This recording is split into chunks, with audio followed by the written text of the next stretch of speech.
Now to a News 4 investigation. Embarrassed and foolish. That's how a local woman says she feels after an online romance turned sour. She thought he was the one, but things aren't always as they seem online. News 4's Luke Moretti brings us the story of a local woman who fell victim to a dating scam. Luke? Yeah, she had been out of the dating world for about 15 years and never dreamed that her online romance would turn into a nightmare. And now she's speaking out, hoping her story will help others.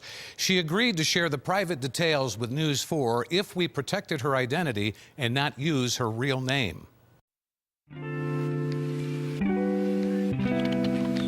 Jennifer thought she had found the man of her dreams on a popular dating website. I just fell. She spent 7 months nurturing the relationship. She fell in love with the words and voice of a man she never met in person. I know that I made a big mistake. It's embarrassing. I feel foolish that I did it. Jennifer was swept off her feet. They communicated by phone, email, and text messages. She says he even proposed. It was like a dream come true, and, you know, I'm an idealist, maybe, that I really felt that he was made for me. Honest to God. She says he portrayed himself as a wealthy businessman who expressed feelings of love and kindness. He even emailed photos and a video. In one email, he writes, "I have never felt such tenderness for anyone as I do for you." All I wanted to do was meet him. All I wanted to do was move forward, not realizing that I was constantly being put A block was constantly being put in front of me. At one point, the man claims that he's working a big job overseas and desperately needs money for a damaged machine part, but can't liquidate his own funds because he's in a foreign country. We started down this whole path of that he needed money in order to get a part, to get the machine fixed, so that he could come home and be with me.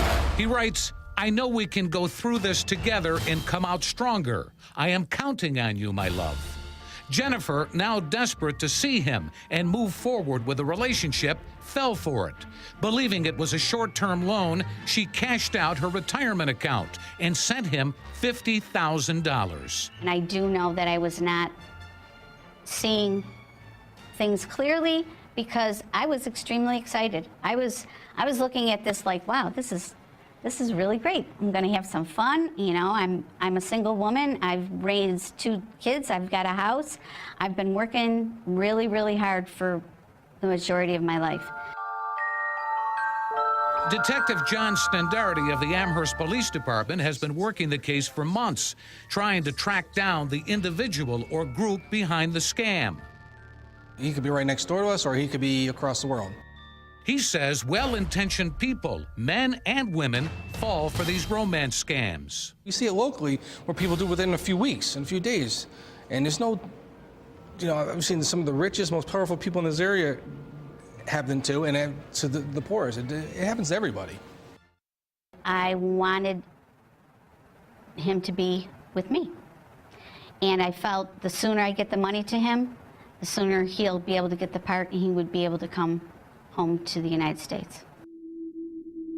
There's no shortage of victims out there. Brian Botig is the special agent in charge of the Buffalo FBI office. He encourages victims of cybercrimes to visit the Internet Crime Complaint Center, or IC3.gov, and file a complaint. They take that information and they aggregate it together to try to make a much larger national picture out of these isolated incidents. He says cybercrimes are often very complex cases because the base of operations could be anywhere in the world.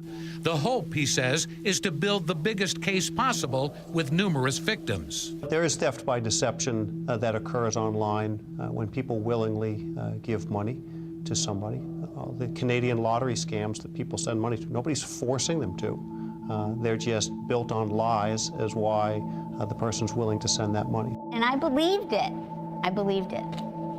Unfortunately, I did. In hindsight, there were so many red flags, but I didn't see it. Detective Stendardi knows that cracking the case is likely an uphill battle. but he refuses to give up. They're predators. They know what they're doing. This is their job. And they will look for a weakness and the chink in your armor. And then once they get that little hook in there, they go at it, right? It's like a shark with blood in the water. What they do is they find the good qualities in you and use it against you. And that's what he did. While they may begin online, they've got to have some aspect in the real world for them to really materialize before you want to get too intimate in sharing money, pictures, or anything else with somebody.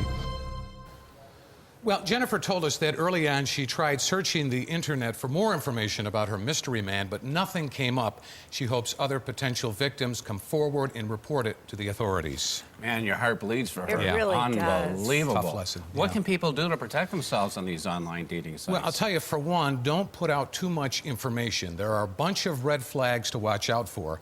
We have a list of them